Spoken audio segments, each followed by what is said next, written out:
Bismillahirrahmanirrahim. Assalamu alaikum. This is Ruqayya Farooq from Team Med Sparkle, and in this video I am going to talk about the drugs acting on respiratory system. Respiratory tract is divided into two portions, upper portion and the lower portion. Upper portion contains nose, sinus, oropharynx, larynx, while the lower portion contains trachea and airways. Drugs पे जाने से पहले अगर हम इसके disorders को देखें तो अपर रेस्पिरेटरी ट्रैक्ट में हमें जो कॉमनली प्रॉब्लम्स मिलती हैं वो allergic rhinoconjunctivitis, seasonal allergies, common cold and sore throat है। ड्रग्स की अगर बात करें तो antihistamines, decongestants, expectorants and antitussive, ये सारे ड्रग्स हम कॉमनली यूज़ कर रहे होते हैं। अब हम स्टार्ट करते हैं हमारी फर्स्ट क्लास एंटी हिस्टामीन से। एंटी हिस्टामीन वो ड्रग होती हैं जो हिस्टामीन के एक्शन को या इफ़ेक्ट्स को ब्लॉक करती हैं। ठीक है, हिस्टामीन सबसे पहले है क्या? हिस्टामीन जो है एक केमिकल मैसेंजर है, ये एक ऑटोकॉइड है जो हमारे मास्ट सेल्स और बेसोफिल्स के अंदर प्रेजेंट होता है। ये हिस्टिडीन से सिंथेसाइज होता है। हिस्टिडीन की डीकार्बोक्साइलेशन होती है बाय द एंजाइम हिस्टिडीन डीकार्बोक्साइलेज, और उससे ये फॉर्म होता है और देन ये जाके अपने जो ग्रैन्यूल्स हैं उनके अंदर ये स्टोर हो जाता है। स्टोर होना इसके लिए ज़रूरी है, अगर ये जो है स्टोर नहीं होगा तो ये इनएक्टिवेट हो जाएगा by the enzyme amine oxidase.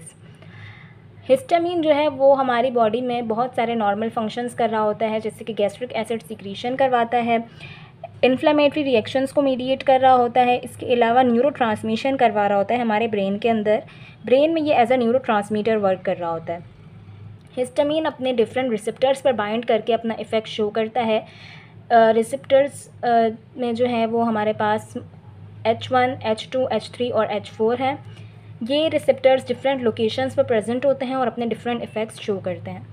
अब हिस्टामीन अपना इफ़ेक्ट कैसे शो करता है? सबसे पहले तो हमारे पास कोई भी स्टिमुलस आता है, यानी कि कोई भी एंटीजन या पैथोजन हमारी बॉडी के अंदर जब एंटर करता है तो हमारे मास्ट सेल्स एक्टिवेट हो जाते हैं। मास्ट सेल्स एक्टिवेट होकर यहाँ से जो ग्रैन्यूल्स में हिस्टामीन हमारे पास स्टोर फॉर्म में होता है वहाँ से ये रिलीज़ करते हैं और हिस्टामीन जाके अपने रिसेप्टर्स पर बाइंड करता है और अपना इफ़ेक्ट शो करता है। रिसेप्टर्स कौन कौन से मैंने आपको बता दिया, H1, H2, H3 and H4। अब H1 पर जब हिस्टामीन बाइंड करता है तो वहाँ पर हमें क्या इफ़ेक्ट मिलता है कि एक तो ये म्यूकस प्रोडक्शन या म्यूकस डिस्चार्ज करवाता है, इसके अलावा ब्लड वेसल्स के अंदर ये वेजो डायलेशन करवाता है। स्मूथ मसल्स कॉन्ट्रैक्शन करवाता है, अगर ये जैसे कि ब्रोंकियल स्मूथ मसल्स के अंदर प्रेजेंट होता है और इंटेस्टिनल स्मूथ मसल्स में प्रेजेंट होता है, तो ब्रोंकियल स्मूथ मसल के केस में वहाँ पर ये कॉन्स्ट्रिक्शन करवाएगा, ठीक है, स्मूथ मसल्स की, जिससे हमें रिस्पिरेटरी सिम्टम्स जो हैं वो डिफरेंट देखने को मिलते हैं। और अगर ये इंटेस्टिनल स्मूथ मसल्स के अंदर इसकी कॉन्ट्रैक्शन होगी तो ये क्रैम्प्स या डायरिया वगैरह कॉज कर सकता है। अब अगर हम H2 की बात करें तो ये GIT में प्रेजेंट होता है और ये गैस्ट्रिक सीक्रीशंस में पार्ट ले रहा होता है। और H3 जो है वो CNS के अंदर प्रेजेंट होता है और H4 जो है वो इन्फ्लेमेटरी रिएक्शंस करवाता है। अब मैंने आपको बताया कि H1 रिसेप्टर जो है ये वेजो डायलेशन करवा रहा होता है स्मॉल ब्लड वेसल्स की। अगर तो ये वेजो डायलेशन होती है नेज़ल वैस्कुलेचर में तो ये कॉज करती है कंजेस्शन। वेजो डायलेशन कैसे हो रही होती है? हिस्टामीन जो है वो स्मॉल ब्लड वेसल्स के अंदर नाइट्रिक ऑक्साइड प्रोड्यूस करता है और उस नाइट्रिक ऑक्साइड की वजह से वेजो डायलेशन होती है और वेजो डायलेशन की वजह से हमारे पास कंजेस्शन कॉज होती है। अब हम जो एंटी हिस्टामीन में यहाँ पर बात करेंगे वो स्पेसिफिकली H1 ब्लॉकर्स की करेंगे, क्योंकि हमें जो इफ़ेक्ट ब्लॉक करवाना है वो यहाँ पर म्यूकस प्रोडक्शन और वेजो डायलेशन को ब्लॉक करना है। अब अगर हम H1 ब्लॉकर्स के मैकेनिज़्म की बात करें तो यहाँ पर इनका मैकेनिज़्म क्या होता है? H1 ब्लॉकर्स जो हैं वो हिस्टामीन की फॉर्मेशन और रिलीज़ को नहीं रोकते, बल्कि ये क्या करते हैं कि H1 रिसेप्टर पर जाकर ख़ुद बाइंड हो जाते हैं और हिस्टामीन की वहाँ पर बाइंडिंग को रोकते हैं, जिसकी वजह से हिस्टामीन का जो इफ़ेक्ट है वो ब्लॉक हो जाता है। अब H1 ब्लॉकर्स जो हैं वो इजीली जाके और भी बहुत सारे रिसेप्टर्स पर बाइंड कर जाते हैं ड्यू टू स्ट्रक्चरल सिमिलैरिटी। कौन कौन से रिसेप्टर्स पर बाइंड करते हैं? Cholinergic, adrenergic, serotonin. इन तीनों रिसेप्टर्स पर H1 ब्लॉकर्स बाइंड करते हैं क्योंकि उनसे स्ट्रक्चरल सिमिलैरिटी इसकी बहुत ज़्यादा होती है, तो ये वहाँ पर इजीली बाइंड हो जाते हैं और डिफरेंट इफ़ेक्ट्स हमें इस वजह से मिलते हैं जो कि हमें एज अ साइड इफ़ेक्ट हमारे पास शो होते हैं, जैसे कि ड्राई माउथ है, साइनस टैकीकार्डिया है, हाइपोटेंशन, डिजीनेस है और इंक्रीज़ इन एपिटाइट है। अब अगर इसकी क्लासिफिकेशन की बात करें तो H1 ब्लॉकर्स को 2 जनरेशन्स के अंदर क्लासिफाई किया गया है, first generation and the second generation. First generation बहुत ज़्यादा इफ़ेक्टिव है और कॉस्ट इफ़ेक्टिव भी है, यानी कि एक्सपेंसिव नहीं है, लेकिन इसका मेजर साइड इफ़ेक्ट है सेडेशन। फर्स्ट जनरेशन ड्रग्स जो है वो इजीली ब्लड ब्रेन बैरियर को क्रॉस कर जाती हैं और सेडेशन कॉज कर रही होती हैं। सेकंड जनरेशन ड्रग्स जो हैं वो बेसिकली फ़र्स्ट जनरेशन के डेरिवेटिव्स होते हैं। ये डेरिवेटिव्स कैसे बनाए जाते हैं? फर्स्ट जनरेशन ड्रग्स के अंदर ऐड किया गया है कार्बोक्सिल ग्रुप और उसकी वजह से इनको पोलर बनाया गया है ताकि ये ब्लड ब्रेन बैरियर में एंटर ना कर सकें और सेडेशन कॉज ना करें। तो सेकेंड जनरेशन ड्रग्स का जो पोटेंशियल है सेडेशन कॉज करने का वो बहुत ज़्यादा कम है, जबकि फ़र्स्ट जनरेशन ड्रग्स जो है वो बहुत ज़्यादा सेडेशन कॉज करती हैं। इसकी अगर हम एक एग्जांपल देखें तो हाइड्रोक्सीजीन जो है वो हमारे पास फर्स्ट जनरेशन ड्रग है और सिट्रीजीन इसी का डेरिवेटिव है। इसको कार्बोक्सिल ग्रुप जो है वो ऐड करके इसको बनाया गया है। अब हम कुछ एग्जांपल्स देख लेते हैं फर्स्ट जनरेशन ड्रग्स की, जिसमें ये सारी ड्रग्स जो हैं वो आती हैं brompheniramine, chlorpheniramine, clemastine, cyclizine, diphenhydramine, dimenhydrinate and meclizine. Second generation drugs में आती हैं एक्रीवेस्टिन, सिट्रीजीन, लोराटिडीन, डेसलोराटिडीन एंड फेक्सोफेनाडीन। अब मैंने आपको बताया कि सेकंड जनरेशन ड्रग्स जो हैं उनका पोटेंशियल सेडेशन कॉज करने का वो बहुत ज़्यादा कम होता है और कुछ ड्रग्स ऐसी भी होती हैं जो बिल्कुल भी ड्राउजीनेस कॉज नहीं करती, लेकिन जो कॉज करती हैं उनका अगर हम एज अ ग्राफ फॉर्म में देखने की कोशिश करें उनका पोटेंशियल, तो यहाँ पर मैंने एक ग्राफ बनाया हुआ है आपको समझाने के लिए कि सिट्रीजीन जो है उसका पोटेंशियल थोड़ा सा ज़्यादा है ड्राउजीनेस कॉज करने का, एज़ कम्पेयर टू लीवोसिट्रीजीन का जो पोटेंशियल है वो इससे कम है। फेक्सोफेनाडीन का इससे भी कम है और लोरेटिडीन का जो है वो सबसे कम हमें मिलता है पोटेंशियल, वो ड्राउजीनेस जो है वो सबसे कम कॉज करेगी।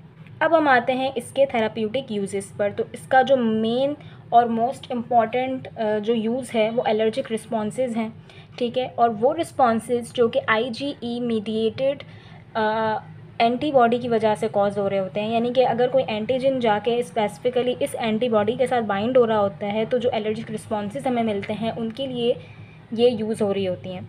और इसके अंदर है फीवर और अर्टिकेरिया भी आता है। इसके अलावा मोशन सिकनेस के अंदर ये ड्रग्स यूज़ हो रही होती हैं, क्योंकि मैंने आपको बताया कि H1 ब्लॉकर्स स्ट्रक्चरल सिमिलैरिटी की वजह से H1 के अलावा भी बहुत सारे रिसेप्टर्स पर जाकर बाइंड करते हैं, तो वो इसकी जो बाइंडिंग है ये हमारे कुछ काम आ जाती है, जैसे कि मोशन सिकनेस में हम इन ड्रग्स को यूज़ कर रहे होते हैं क्योंकि ये एंटी एमेटिक एक्शन देती हैं।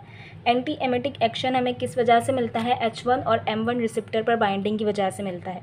एक और बात कि ये ड्रग्स कभी भी उस वक्त इफ़ेक्टिव नहीं होंगी जबकि सिम्टम्स ऑलरेडी शो हो रहे हैं, बल्कि ये प्रिवेंटिव मेजर के तौर पे यूज़ करते हैं, जैसे कि कीमोथेरेपी इंड्यूस्ड वॉमिटिंग को प्रिवेंट करने के लिए हम डायफेनहाइड्रामीन यूज़ कर रहे होते हैं। कीमोथेरेपी जब हो रही होती है तो वॉमिटिंग का जो है वो उसका जो साइड इफ़ेक्ट है वो वॉमिटिंग होता है, तो उस वॉमिटिंग को हम प्रिवेंट करने के लिए डायफेनहाइड्रामीन पेशेंट को पहले दे रहे होते हैं।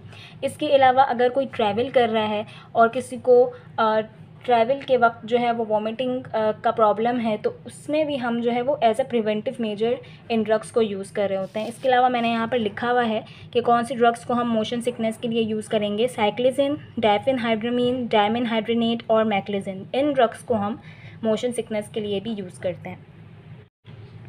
अच्छा, थेराप्यूटिक यूजेस में हमारे पास एलर्जिक कंजक्टिवाइटिस भी आता है। हमारे पास इसकी जो है वो ऑप्थेल्मिक प्रिपरेशंस भी मौजूद होती हैं H1 ब्लॉकर्स की, जिसमें कीटोटाइफिन और एजिलेस्टिन वगैरह आता है। अब अगर हम इसकी फार्माकोकाइनेटिक्स की बात करें तो इनकी जो एवरेज प्लाज्मा हाफ लाइफ होती है वो 4 to 6 आवर्स है, और ये हम फर्स्ट जनरेशन की बात कर रहे हैं। और मैक्लिजिन और सेकंड जनरेशन ड्रग्स की जो प्लाज्मा हाफ लाइफ है वो 12 to 24 आवर्स है।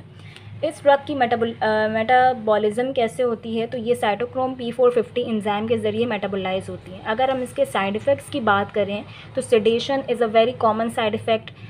सेडेशन के साथ साथ फटीग, ड्राउजीनेस एंड ट्रेमर्स, ये सारे साइड इफ़ेक्ट्स बेसिकली CNS में एंटर करने की वजह से आ रहे होते हैं। ठीक है, एडवर्स इफ़ेक्ट्स में हमारे पास आता है headache, dry mouth, vertigo, hypertension and tachycardia.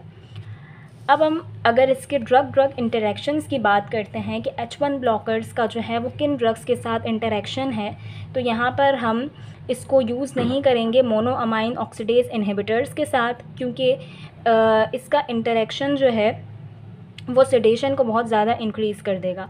और कॉलिन स्ट्रेस इनहिबिटर्स के साथ भी इसको यूज़ नहीं करेंगे।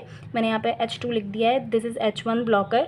H1 ब्लॉकर्स क्या करेंगे, इसके इफ़ेक्ट को कम कर देंगे, जिस वजह से हम इन्हें इसके साथ यूज़ नहीं करेंगे। एक लास्ट पॉइंट मैं यहाँ पे बताना चाहूँगी कि मैंने आपको बताया कि जो ड्रग्स H1 ब्लॉकर्स की हम यूज़ कर रहे हैं फॉर मोशन सिकनेस या फिर एंटी एमेटिक एक्शन के लिए, तो वो हम सिम्टम से पहले यूज़ करेंगे एज अ प्रिवेंटिव मेजर। उसकी वजह क्या है, उसकी वजह ये है कि हमारा जो H1 ब्लॉकर है उसका मैकेनिज़्म ये है कि ये रिसेप्टर पर ख़ुद जाके बाइंड हो जाते हैं और जो लिगेंड है उसको वहाँ पर बाइंड नहीं होने देंगे। तो अगर हमें M1 रिसेप्टर पर जैसे कि हमें इफ़ेक्ट चाहिए अपना, तो अगर कोई लिगेंड पहले से यहाँ पर आकर बाइंड हुआ होगा और उससे हमारे पास जो है वो वॉमिटिंग का सिम्टम आ रहा है या और कोई सिम्टम्स हमारे पास जो हो रहे हैं, तो यहाँ पर उस ड्रग को देने का अब कोई फ़ायदा नहीं है, क्योंकि यहाँ पर उसकी बाइंडिंग नहीं हो पाएगी, यहाँ पर पहले से ही कोई लिगेंड आके बाइंड हुआ है।